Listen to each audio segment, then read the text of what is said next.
will be involved in those talks indirectly, and they'll be very important. We'll see what can happen. It's been typically Iran's a very tough negotiator. Personal na tututukan ni US President Donald Trump ang ikalawang yugto ng nuclear talks sa pagitan ng Estados Unidos at Iran na ginaganap sa Geneva, Switzerland. Bagamat hindi siya direktang kasali sa negosasyon, binigyang diin ng Pangulo na napakahalaga ng naturang pag-uusap dahil nakataya rito ang kapayapaan sa buong gitnang silangan. Ang bansang Oman naman ang tumatayong mediator sa negosasyon na nakatuon sa issue ng nuclear program ng Iran at posibleng pag-aalis ng mga economic sanctions dito ng Washington. Nananatiling mataas ang tensyon sa Gulf region sa gitna ng paghahanda ng magkabilang panig.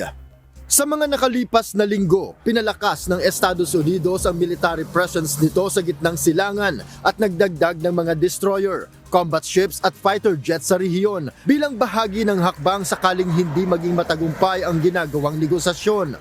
Nakaraang taon, nagsagawa ng airstrike ang US gamit ang B-2 stealth bombers na tumarget sa mga nuclear facilities ng Iran at nagpatigil sa mga naunang negosasyon. I would say they're bad negotiators because we could have had a deal instead of sending the B-2s in to knock out their nuclear potential, and we had to send the B-2s. Ayon kay Trump, maiiwasan sana ang paggamit ng puwersa kung mas naging reasonable ang Iran sa mga naunang pag-uusap. Sa kabila nito, naniniwala ang Pangulo na nais na ng Tehran na makipagkasundo sa oras na ito. I think they want to make a deal.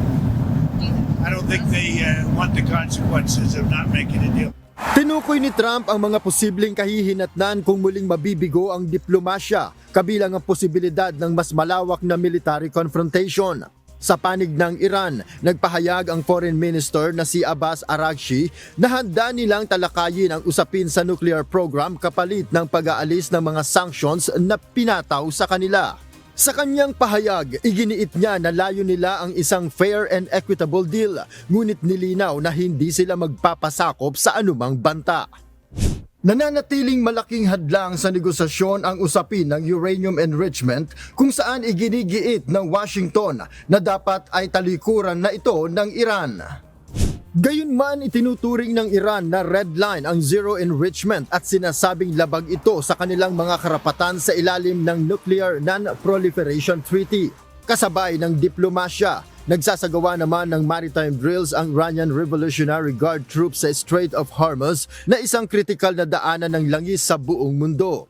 Ilang ulit na ring nagbabala ang Iran na maaari nilang isara ang strait sakaling atakihin sila ng US at isang hakbang na maaaring magpaigting sa global oil crisis. Noel Polyarco, UNTV News and Rescue, Canada. Diyos ang aming sandigan, serbisyo publiko ang aming pinahahalagahan.